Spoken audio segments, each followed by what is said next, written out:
Please welcome National President and Chair of the National Board of Directors of Delta Sigma Theta Sorority Incorporated, Elsie Cook Holmes.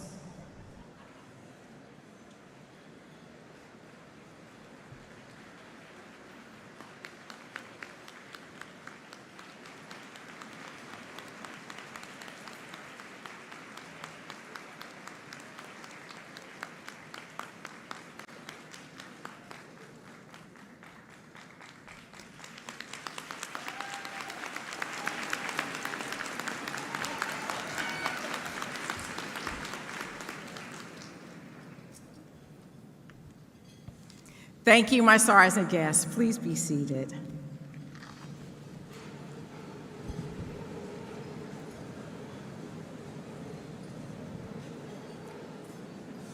Good afternoon and greetings to the members of Delta Sigma Theta Sorority Incorporated and all of our distinguished guests joining us today for our social action luncheon during this 56th National Convention.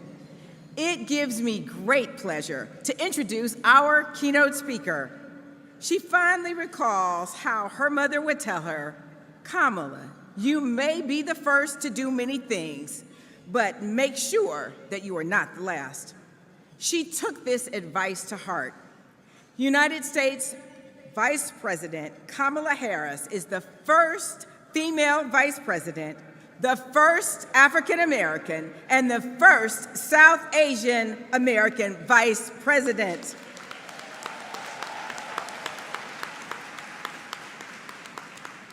As vice president, she is also the highest ranking female official in U.S. history.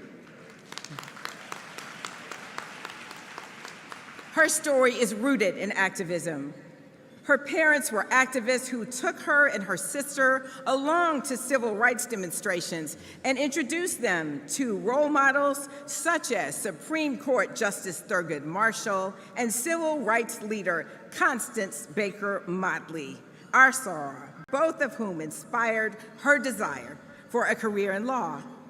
Vice President Harris graduated from Howard University and the University of California, Hastings College of Law. Yes, I saw those applause, that applause for Howard as well, as so well.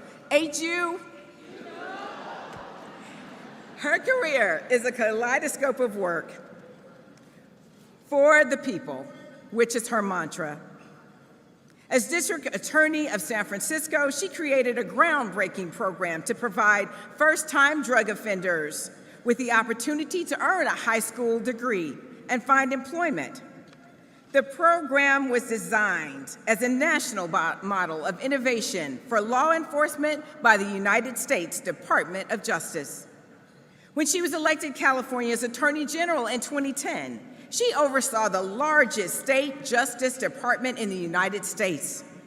While in that role, she established the state's first Bureau of Children's Justice and instituted several first-of-their-kind reforms that ensured greater transparency and accountability in the criminal justice system.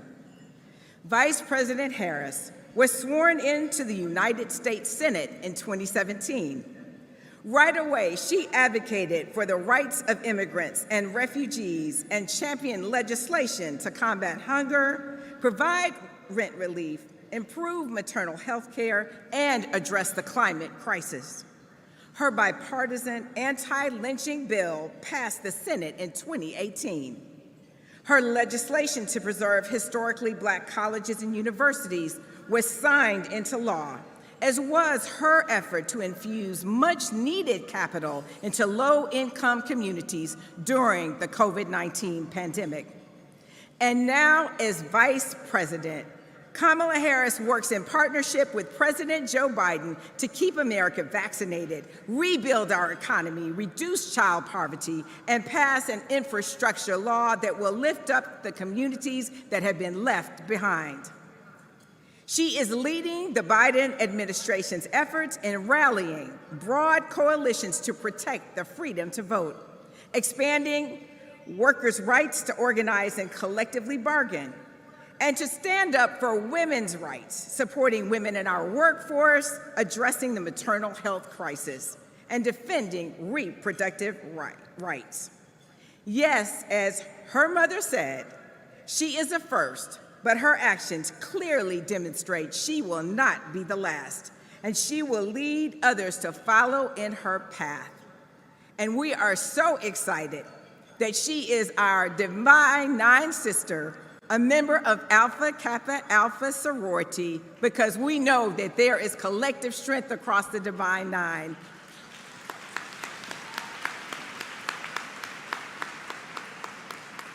So we are excited, and I ask that you all please welcome the Vice President of the United States, Kamala Harris.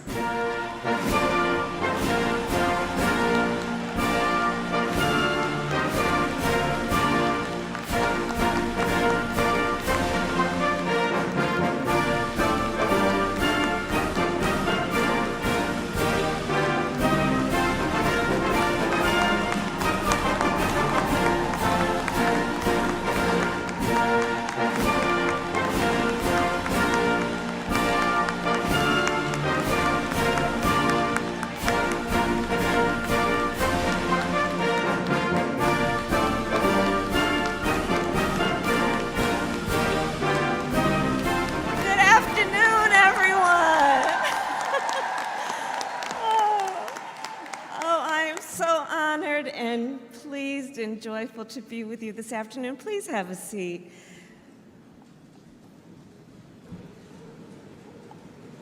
Oh, what a wonderful, wonderful day.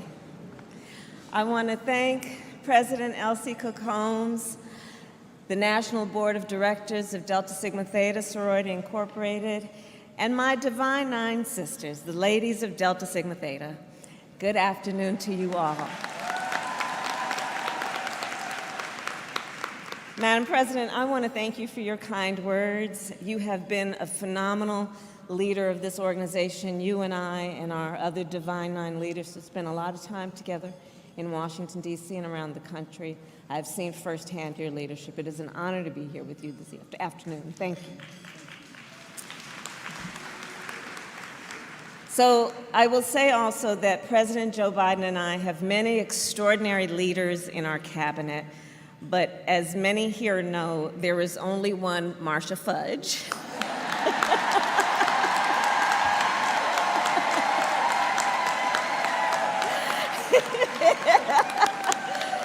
And I'm going to talk about her for a minute. Her entire career, whether as a mayor, a member of the United States Congress, a national president of Delta Sigma Theta, and now as the Secretary of Housing and Urban Development. Marsha Fudge has been a champion for the people of our nation, and she is a dear friend to me. Thank you, Marsha Fudge. So it is so wonderful to be here this afternoon with all of the leaders who are present, including, of course, the great Cheryl Johnson, who you will honor today. So as a proud member of the Divine Nine through Alpha Kappa Alpha Sorority Incorporated, when I look out at all of you, I see family.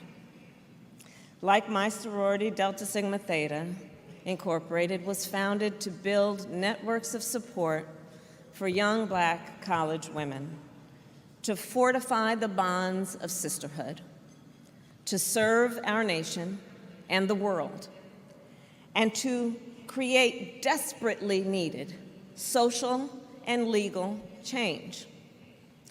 And let us think back to what was happening the year this storied organization was founded.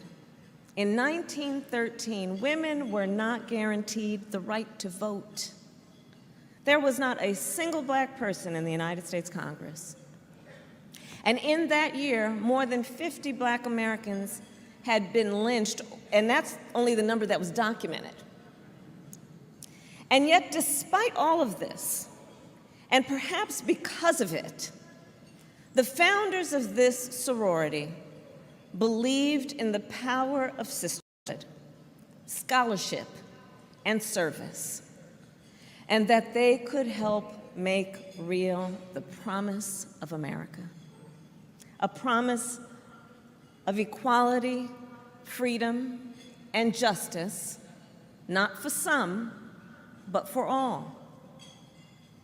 And so, history tells us just 2 months after its founding, the members of Delta Sigma Theta marched with thousands through the streets of Washington, D.C. to demand the right for women to vote.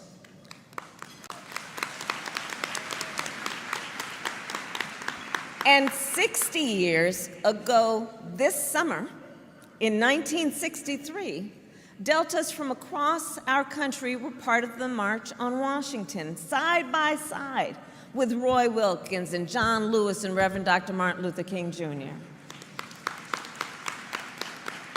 Were 2 members of Delta Sigma Theta on that stage, Miss Dorothy Height, indeed, and one of the few women to speak that day, Mrs. Daisy Bates. And history, of course, will not let us forget. That day, the famous Delta Days was inaugurated in 1989. When every year since, Deltas from across America convene in Washington, D.C. to uplift the issues of the moment. In fact, I remember walking through the halls of Congress when I served as the United States Senator to see that powerful sea of red, and then to joyfully host the California delegation in my Senate office.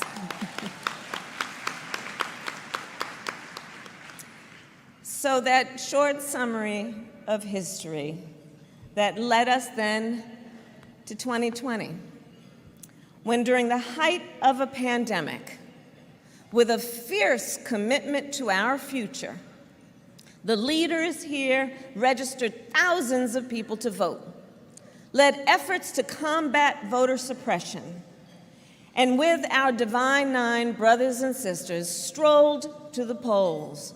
You showed up and you helped elect Joe Biden President of the United States and me, the first Black woman to ever serve as Vice President of the United States.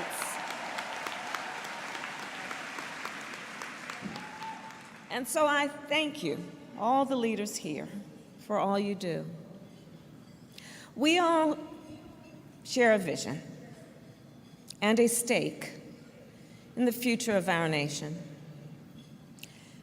A stake and a vision in a nation where we believe all people, no matter who they are or where they start, should have the freedom to dream with ambition, and where all people should have access to opportunity.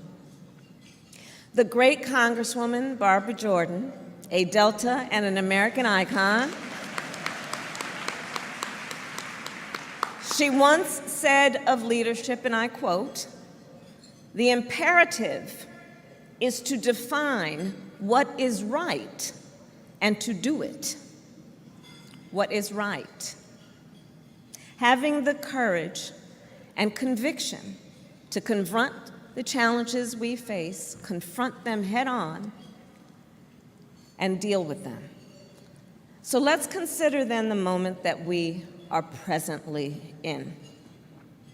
Well, before President Biden and I took office, for years, too many of our seniors could not afford the medication they needed to survive. Together, we all here declared what we know to be right, that in the United States of America, seniors should not have to choose between putting food on the table and filling their prescription.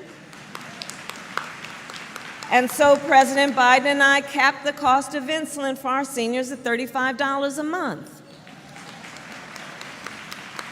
For years, parents and grandparents across our nation have cried out about the harm of lead pipes, that half of the children in our country under the age of 6 are at risk of lead exposure. So we all declared what we know to be right. Every child and every person in our nation should have clean water to drink, and today we are finally on track to remove every lead pipe in America. For years, our HBCUs have been underfunded, even though our HBCUs are centers of outstanding academic excellence.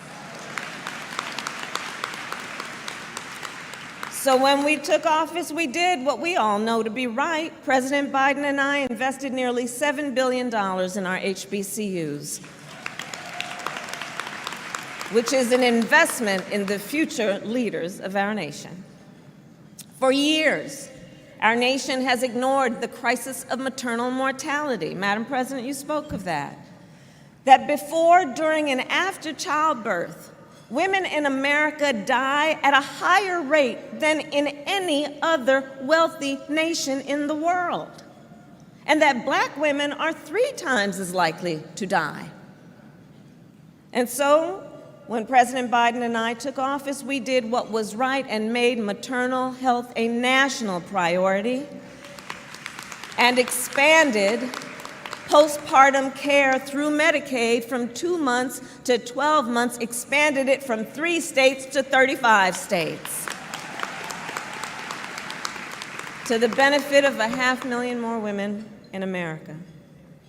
For far too long, our justice system has been in urgent need of reform. Too often, bad actors have not been held accountable, including those who are sworn to protect and serve. So when we took office, we did what we know to be right. President Biden and I banned chokeholds and restricted no-knock warrants by federal law enforcement. And because we know much more must be done, we continue to work with civil rights leaders, law enforcement officials, and the leaders in this room to advance reforms that will build public trust and true public safety for all communities. For far too long, our justice system has not fully reflected the diversity of our nation. So when we took office, President Biden and I have appointed more Black women to the federal appellate courts than any other administration in history combined, including, of course,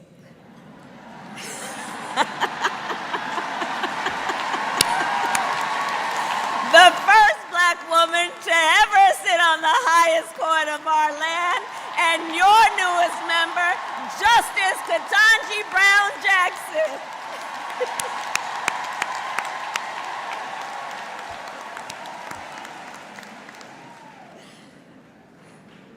It's a good day.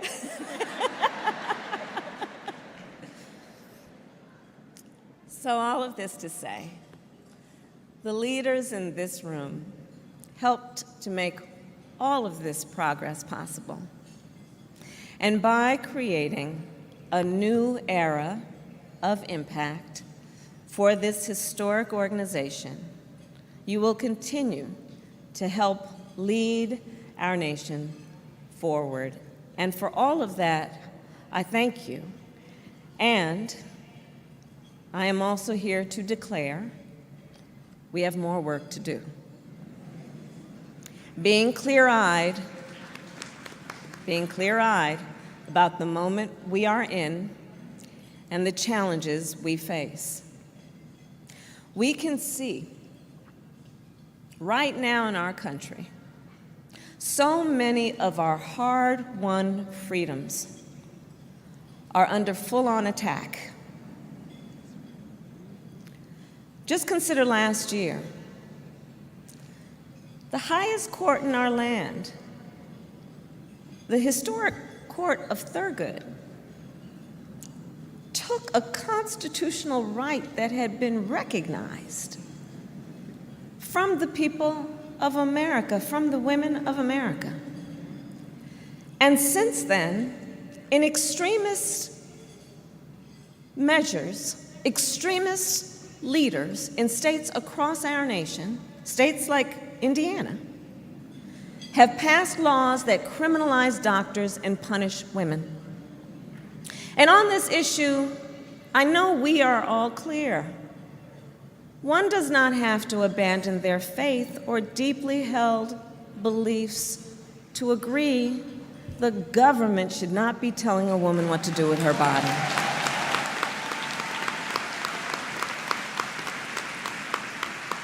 And yet today on this subject, extremists pass laws with no exception, even for rape or incest. Now, as many of you know, I started my career as a prosecutor, and I specialized in violent crimes against women and children. It is simply immoral that after someone has survived an act of incredible violence and violation to their body, that they do not get to decide what happens to their body next. That is immoral. Hard-won freedoms are under attack. Just consider, today in states across our nation, extremists attack the freedom to vote. They pass laws that ban drop boxes and limit early voting, laws that make it illegal to simply give somebody food and water while they stand in line for hours to cast their ballot. Extremists pass laws that target our friends and neighbors because of who they are and who they love.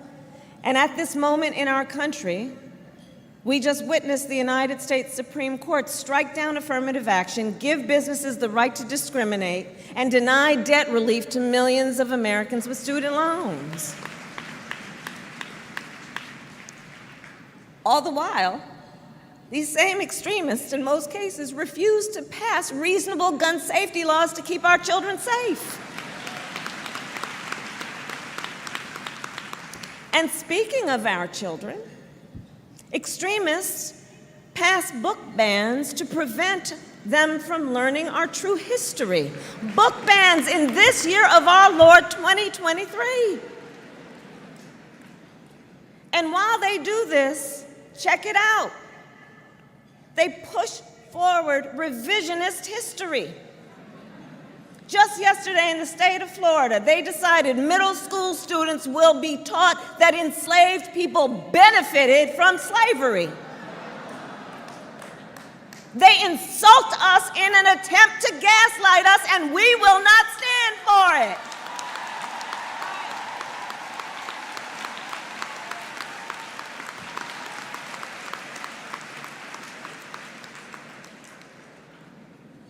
We who share a collective experience in knowing we must honor history and our duty in the context of legacy. There is so much at stake in this moment. Our most basic rights and freedoms, fact versus fiction, foundational principles about what it means to be a democracy. And so in this moment, our nation again counts on the leaders in this room. Those who stand on the great shoulders of the great American leaders like Ida B. Wells, Dorothy Height, and Shirley Chisholm, who with courage and determination and fortitude continue to organize, build coalitions, and activate our communities. Let us continue to stand together and fight for what is right. Because we do know it is right to fight for the freedom of every woman to control her own body, not her government. It is right to fight for a future in which every person can live free from discrimination and hate. It is right to fight for safe communities. It is right to fight for paid leave and clean water and affordable child care. It is right to fight to pass the John Lewis Voting Rights Advancement Act and the Freedom to Vote Act. It is right to fight against book bans and the truth.